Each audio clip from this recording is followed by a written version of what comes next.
So a little bit ago, I looked at my phone and realized that the battery was lower than I would think it would normally be for 2 o'clock in the afternoon.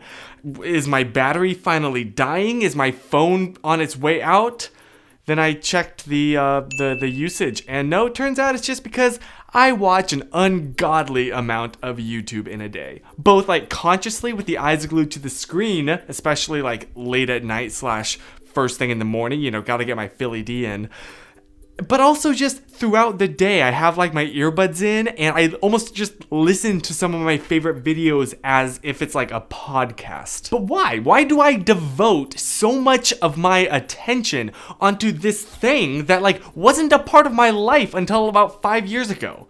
And now I can't imagine life without it. I cannot go a single day without YouTube. That's probably not a good thing. I think the number one reason is just a sense of escape. YouTube gives you a chance, especially when you become fully immersed in the video, to completely forget about whatever situation that is currently going on around you or whatever you're procrastinating from. I remember like when my parents before they got a divorce, I would constantly like retreat to my room and put in my earbuds and watch some YouTube, watch some Blimey Cow, watch some Rhett and Link, trying to just distract myself from the situation that was going on. Sorry, a little bit too real here. Has my water bottle been in the frame the whole time?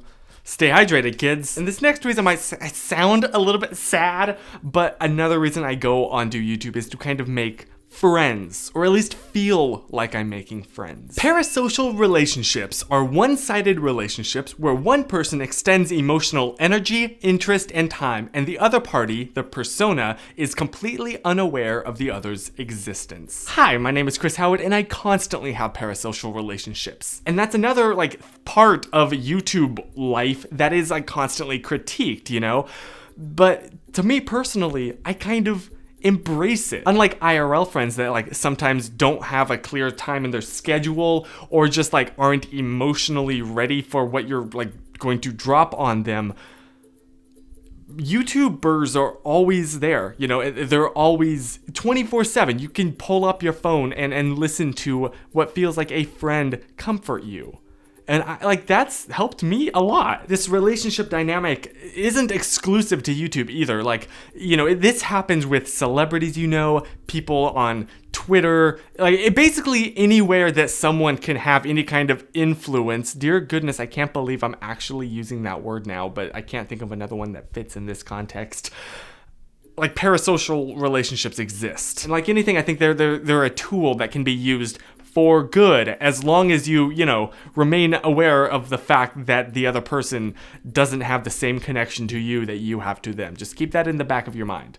But I don't think it's a bad thing. And it's interesting. YouTube is categorized as an entertainment platform, but at least me personally, I look at my watching habits and just thinking internally about why do I watch the things that I watch, and very often it's not entertainment. I mean, sure, I enjoy a good music video every now and again, but that's not the main reason that I watch. I watch for the individual people that I feel connected to their life, and I feel like I'm a part of it. It's more of a platonic attraction, I guess, to the actual personality of the individual, not even necessarily the stuff that he makes. I watch a lot of people that production value wise, that's not good at all, but they have heart. There's such a huge difference between a lack of resource and a lack of effort. And that is how I experience, this website, youtube.com.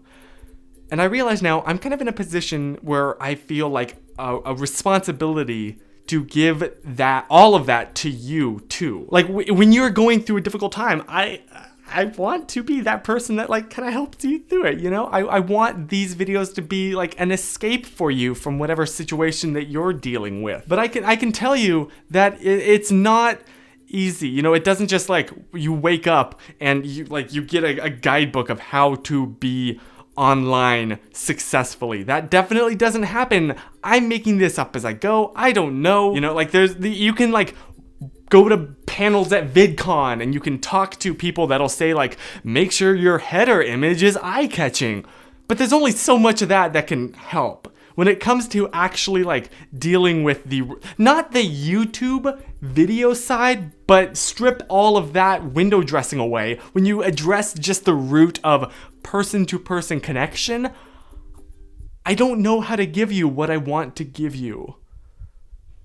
It is kind of funny how like being a person that does make videos has changed the way that I watch videos. You know, it's not purely just like all the stuff I was talking about, but there often is an element of, okay, how is this person like giving me the feelings that I'm feeling right now? How are they achieving all of this? Not to mention all the technical stuff, because you know I'm a big like technical nerd geek head.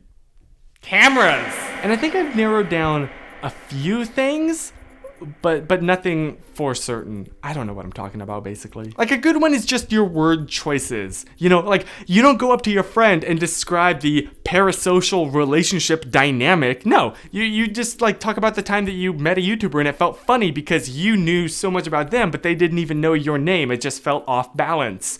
That is the kind of like way that you talk. You talk to the camera like it's your friend. In fact, quick little tip for like new YouTubers, it's something that I heard that has helped me absolutely, is don't imagine an audience watching your video. Imagine like your friend watching, just one person, because it's never a big group of people watching all at once. It's always just one person watching on their phone, on their laptop, on their iPad, whatever. So you're just talking to one person. Hi. Another one is just like setting. There is like a good reason why a majority of at least like sit down YouTubers vlog in their bedroom, because it feels a lot more personal. You know, this isn't like some big set. There's no, well, there is a light behind the camera, but there's no like, you know, industrial. No, this is all maintained by one person. And so hopefully everything that you see on this channel has like my fingerprints on it. Does that make any sense? I don't know, it sounds weird to say out loud, but this is genuinely like what I want you to experience. There's something like appealing, at least to me, about the fact that anybody with a camera can make videos of roughly the same quality as most other people on this website. The whole like down to earth, the raw, real grittiness of YouTube itself is very interesting. Like, you might have seen that, was it Kendall Jenner that just did a day in the life vlog on her YouTube channel, and it's very personal. It's just her and her little point and shoot camera. There's no crew directing it, and I personally find that a lot more appealing to watch than a fully produced episode of their show, because that like little peek into how she experiences her unique life gives me like a window into her normal world that is usually gated off by like producers and directors and script writers, and not to mention like literal physical gates sometimes, you know. It gives humans from all different walks of life or backgrounds the opportunity to connect. And I think that's really special and not something that has ever really happened in the entertainment world previous. Like, as much as I love Tom Holland as a person, I'm almost certainly never going to get the chance to be his friend in real life. But that's not always the case on YouTube. I have made so many good friends by watching their videos and getting to know who they are as a person, deciding, yes, this person and I would get along very well in real life, and then reaching out to them, and now here we are. When you add that level of like person-to-person interaction, it changes the whole entertainment aspect, and it makes it almost like productive in a way. So I don't know like what this means for the future of like self-made video publishing in general and like YouTube specifically, but I'm very hopeful. I'm very excited to see what this future will bring. I do genuinely think it'll just keep getting better and better, especially because we now have a second generation of people growing up watching YouTube, which has never happened before. Like this is so cool. YouTube is no longer seen as like a dorky thing to do. It's cool, you know? All the cool kids are walking around with gorilla pods. And that means that this world of YouTube is so much more open now to new people, new kids that have passion for this, that have excitement and ideas and want to, and have an opinion and want to get it out there and share it with the world. I think that's awesome. I'm all about that. So you go.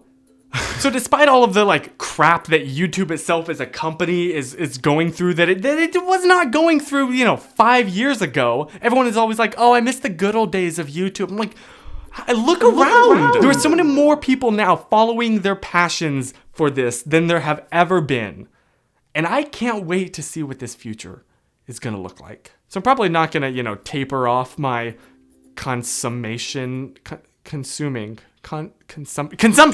Probably not going to, let me try that whole thing again. I'm probably not going to taper off my consumption of videos from the people that I love anytime soon. In fact, it's probably just going to get bigger. And I wholeheartedly embrace that. The future's going to be awesome. And I can't wait to see what it's going to be like.